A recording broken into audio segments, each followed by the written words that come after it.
സമാദരണീയരായ എന്റെ പൊന്നു നേതാക്കളോട്, അതെ, മുജാഹിദ് സമ്മേളനമാണ്, വീട്ടിലിരിക്കാനാവില്ല എന്ന മനസ്സോടുകൂടി അഷ്ടദിക്കുകളിൽ നിന്ന് ഈ സലഫി നഗരിലേക്ക് പരന്നൊഴുകിയ എന്റെ പൊന്നു മുജാഹിദ് പ്രവർത്തകരോട് വളരെ സ്നേഹത്തോടെ പറയാനുള്ളത്, മുജാഹിദുകൾ കൂട്ടത്തോടെ ശിർക്കിലേക്ക് പോയിരിക്കുന്നു എന്ന ഖുബൂരികളുടെ ആരോപണത്തിന് നമുക്കൊന്നായി മറുപടി കൊടുക്കാൻ സാധിക്കണം. ആ വിഷയത്തിൽ നമ്മുടെ ശബ്ദം ഭിന്നിച്ചു പോകരുത്. ഒരു മുജാഹിദും ശിർക്കിലേക്ക് പോയിട്ടില്ല എന്ന് പറയാൻ നമുക്ക് സാധിക്കണം. അതിന്റെ മുമ്പിൽ നമുക്ക് തടസ്സമായി നിൽക്കുന്ന ചില വിഷയങ്ങൾ ഇന്നുണ്ട്. യാ ഇബാദല്ലാഹ് എന്ന് തുടങ്ങുന്ന ഒരു ദുർബലമായ ഹദീസിന്റെ പ്രശ്നത്തിൽ അല്ലാഹു അല്ലാത്തവരെ വിളിച്ചു പ്രാർത്ഥിക്കാൻ ഖുബൂരികൾ അത് തെളിവായി കൊണ്ടുവന്നപ്പോൾ മുസ്ലിം ലോകം മുഴുവനും ഇന്നേ വരെ അതിന് നൽകിയ ഒരു മറുപടിയുണ്ട്. ആ മറുപടിയിൽ നാം ഒതുങ്ങി നിൽക്കുക, അതിനും അപ്പുറമുള്ള വ്യാഖ്യാന ചർച്ചകളിൽ നിന്ന് നാം വിട്ടു നിൽക്കുക. ഇനി അതല്ല സഹോദരങ്ങളെ, ആ മറുപടിയിൽ അപകടമുണ്ടെന്നാണോ നമുക്ക് പറയാനുള്ളത്? എങ്കിൽ അത് മുഖവിലക്കെടുത്തുകൊണ്ട് നാം ഇനിയും ചർച്ചകൾ അവസാനിപ്പിക്കരുത്. കൂട്ടമായി ചർച്ച ചെയ്യണം, ഇനിയും പഠനങ്ങൾ നടക്കണം. സാധാരണ ജനങ്ങൾക്കിടയിലേക്കല്ല, പണ്ഡിത ലോകത്ത് ചർച്ച നടക്കട്ടെ. നമ്മെ അംഗീകരിക്കുന്ന വിദേശ രാജ്യങ്ങളിലുള്ള ഒട്ടേറെ പണ്ഡിത സഭകൾ നമ്മുടെ ഇന്നത്തെ ഈ പ്രശ്നങ്ങളിൽ ആശങ്കാകുലരാണ്. അവർ നമ്മോട് ഈ വിഷയം തീർക്കണമെന്ന് ആവശ്യപ്പെട്ടുകൊണ്ടിരിക്കുകയാണ്. അവരുടെ മുമ്പിൽ പോയിട്ടും നമുക്ക് ചർച്ച ചെയ്യാം. എന്തിനു വേണ്ടി? ഗൾഫ് സലഫി പണ്ഡിതന്മാര് പറയുന്നത് മുഴുവൻ അണ്ണാക്ക് തൊടാതെ വിഴുങ്ങി തിരിച്ചു പോരാനല്ല, അവരെ തഖ്ലീദ് ചെയ്യാനുമല്ല, അവരുടെ മുമ്പിൽ അവരുടെ കാൽ കീഴിൽ നമ്മുടെ ആദർശം പണയപ്പെടുത്താനുമല്ല, മറിച്ച് പ്രമാണങ്ങൾ ഉദ്ധരിച്ചുകൊണ്ട് ഞങ്ങളുടെ നാട്ടിലെ തർക്കങ്ങൾ എന്താണെന്ന് മുഴുവനും ആ അറബ് സഹോദരങ്ങൾക്ക് മനസ്സിലായിട്ടില്ല.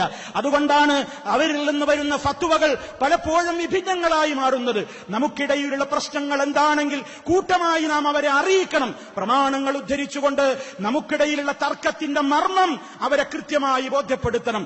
അവർക്ക് പറയാനുള്ളത് പ്രമാണങ്ങളുടെ വെളിച്ചത്തിൽ അവരും പറയട്ടെ. എന്നിട്ട് ഒരു തീരുമാനത്തിൽ നമുക്ക് എത്തിക്കൂടെ പ്രിയമുള്ളവരെ?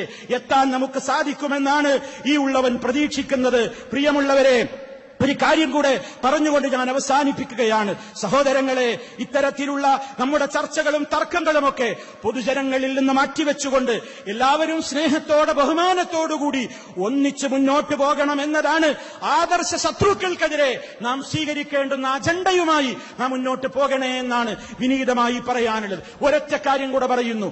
എരുതിയിൽ എണ്ണയൊഴിക്കാൻ വേണ്ടി മിത്രങ്ങളുടെ വേഷത്തിൽ നമ്മുടെ മുമ്പിലേക്ക് കടന്നു വരുന്നവരെ നാം കാണാതിരുന്നുകൂടാ. കരുതിയിരിക്കണം നമ്മൾ അവരെ കുറിച്ച്. നമുക്കിടയിലെ ഭിന്നതകളെ അവരെ ആളിക്കത്തിക്കുകയാണ്.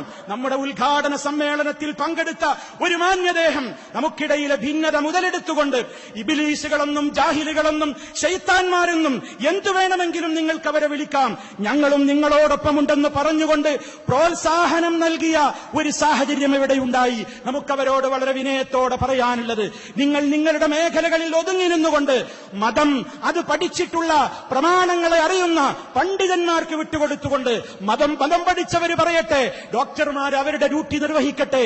ആ നിലക്ക് ഓരോരുത്തരും അവരവരുടേതായ മേഖലകളിൽ അവരുടേതായ വ്യക്തിമുദ്രകൾ പഠിപ്പിച്ചുകൊണ്ട് മുന്നോട്ട് പോകലായിരിക്കും അത്തരം വ്യക്തികൾക്കും എല്ലാവർക്കും നല്ലത് എന്നതാണ് മിതമായ നിലക്ക് ഒരു മുസ്ലിമിന്, മുവഹിദിന്, മുജാഹിദിന് പറയാനുള്ളത്.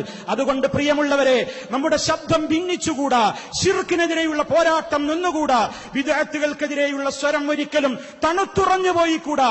എന്ത് വിട്ടുവീഴ്ച ചെയ്യേണ്ടി വന്നാലും, ആരുടെ വാക്കുകളിൽ വന്ന അമിതാവേശത്താൽ ജനങ്ങളെ കണ്ടപ്പോൾ അഹന്ത തോന്നിക്കുന്ന വർത്തമാനങ്ങൾ പ്രസംഗിച്ചവരുണ്ടെങ്കിൽ അവരും തിരുത്തട്ടെ, മുഴുവൻ ആളുകളും തിരുത്തട്ടെ. നമ്മുടെ നേതാക്കളെ കുറിച്ച് വല്ലതും പറഞ്ഞുപോയെങ്കിൽ അവരോട് മാപ്പ് ചോദിക്കട്ടെ. അങ്ങനെ പരസ്പരം അറിഞ്ഞും ഇണങ്ങിയും പൊറുത്തും കൊണ്ടും കൊടുത്തും നമ്മളൊന്നാണ്. ഒരു ശത്രുവിനെയും ഇതിനിടയിലേക്ക് കടന്നു വരാൻ സമ്മതിക്കില്ലെന്ന ദൃഢമായ ബോധത്തോടെ നമ്മൾ ശക്തമായി ഏത് രൂപത്തിൽ ശിർക്കിന്റെ കോട്ടകൊത്തളങ്ങൾക്കെതിരിൽ ഇതുവരെ ആഞ്ഞടിച്ചുവോ ആ ആഞ്ഞടി തന്നെ തുടർന്നുകൊണ്ട് സ്നേഹമുണ്ടാക്കണേ, ബഹുമാനമുണ്ടാക്കണേ, ആദരവുണ്ടാക്കണേ എന്ന് മാത്രം വിനയത്തോടെ ഇവിടെ തടിച്ചുകൂടിയ എന്റെ പ്രിയപ്പെട്ട മുജാഹിദുകളോട് വീറുന്ന മനസ്സോടുകൂടെയാണ് ഇവിടെ നേതാക്കളും മുജാഹിദുകളും ഇരിക്കുന്നത് എന്നറിയാത്തവനല്ല ഞാൻ. സന്തോഷിക്കുന്നവരൊറ്റ മുജാഹിദുമില്ല. ഇങ്ങനെ സംഭവിച്ചല്ലോ എന്നതിൽ മനോവിഷമത്തോടുകൂടി തന്നെയാണ് നമ്മളെല്ലാവരും ഇരിക്കുന്നത്. പക്ഷേ അല്ലാഹു മഅന, അള്ളയുണ്ട് നമ്മുടെ കൂടെ. ഒരു ശക്തിക്കും നമ്മെ ഭിന്നിപ്പിക്കാൻ സാധ്യമാകാത്ത നിലക്ക് നാം ഒന്നിക്കണം. അതിനേത് വിട്ടുവീഴ്ചയുടെ അറ്റം വരെ പോകേണ്ടി വന്നാലും പടച്ച റബ്ബിന്റെ സഹായം നമുക്കുണ്ടാകും. ഇൻ തൻസുറുല്ലാഹ യൻസുറുക്കും വയുസബ്ബിതു അഖ്ദാമക്കും. നിങ്ങൾ അള്ളാഹുവിനെ സഹായിക്കുന്നുവെങ്കിൽ അവൻ നിങ്ങളെ സഹായിക്കും. നിങ്ങളുടെ പാദങ്ങൾ അവൻ ഉറപ്പിച്ചു നിർത്തും എന്ന് പറഞ്ഞിരിക്കുന്നു. ആ മുഖവിലക്കെടുത്ത് ആ വചനത്തെ നെഞ്ചേറ്റിക്കൊണ്ട് മുജാഹിദുകളെ അന്നൽ മസാജിദ ലില്ലാഹ് ഫലാ തദ്ഉ മഅല്ലാഹി അഹദാ, ആ ആദർശത്തിന്റെ പ്രഖ്യാപനത്തിൽ നമ്മുടെ ശബ്ദങ്ങൾ ഭിന്നിക്കാതെ ഒറ്റക്കെട്ടായിക്കൊണ്ട് തൗഹീദ് അചഞ്ചലമാണ് എന്ന് പറയുന്ന കുബൂരികളെ, നിങ്ങളുടെ കൈകളിൽ തൗഹീദ് ഭദ്രമല്ല, നിങ്ങളുടെ കൈകളിലുള്ളത് ശിർക്കാണ്. നിങ്ങൾ ചെയ്തുകൊണ്ടിരിക്കുന്ന മുഴുവൻ വിദഅത്തുകളും ശിർക്കിന്റെ പ്രവണതകളും നിങ്ങൾക്ക് അചഞ്ചലമായി തുടർന്നുകൊണ്ടിരിക്കുന്നുണ്ട് നിങ്ങൾ. പക്ഷേ മുജാഹിദുകളെ തൗഹീദ് വളരെ ഭദ്രമാണെന്ന് എല്ലാവരുടെയും മുമ്പിൽ ഉറക്കെ പറയാനുള്ള ആർജവവും ഈമാനികമായ താൽപര്യവും വിട്ടുവീഴ്ചയും നമുക്കിടയിൽ ഉണ്ടായിക്കൊണ്ട് നാം മുന്നേറണം എന്നുണർത്തുകയാണ്. ഒരല്പസമയം കൂടി എടുത്തതിൽ നിങ്ങളോട് ക്ഷമ ചോദിച്ചുകൊണ്ട് ഞാൻ അവസാനിപ്പിക്കുന്നു. അല്ലാഹു റബ്ബുൽ ആലമീൻ നമ്മുടെ എല്ലാവിധത്തിലുള്ള പ്രവർത്തനങ്ങളും സ്വീകരിക്കുകയും നമുക്കിടയിൽ ഐക്യവും രഞ്ജിപ്പും സ്നേഹവും ബഹുമാനങ്ങളും ആദരവുകളും നിലനിർത്തിക്കൊണ്ട് പരലോകത്ത് അത്യുന്നതമായ സ്വർഗത്തിലേക്ക് പ്രവേശനം നൽകപ്പെടുന്ന മഹാഭാഗ്യവാന്മാരിൽ ഉമ്മമാരെ, ഉപ്പമാരെ, സഹോദരീ സഹോദരന്മാരെ അല്ലാഹു നമ്മെ ഏവരെയും ഉൾപ്പെടുത്തി അനുഗ്രഹിക്കുമാറാകട്ടെ. മാരക രോഗങ്ങളിൽ നിന്ന്, സഹിക്കാനാവാത്ത വേദനകളിൽ നിന്ന്, പരീക്ഷണങ്ങളിൽ നിന്ന് അല്ലാഹു നമ്മെ കാത്തുരക്ഷിക്കുമാറാകട്ടെ. നമുക്ക് നേതൃത്വം നൽകുന്ന പണ്ഡിതന്മാർക്ക്, നേതാക്കൾക്ക് അല്ലാഹു ദീർഘായുസ്സുള്ള ആഫിയത്ത് നൽകി അനുഗ്രഹിക്കുമാറാകട്ടെ. اللهم ربنا تقبل منا إنك أنت السميع العليم. اللهم صل على محمد وعلى آل محمد والسلام عليكم ورحمة الله وبركاته.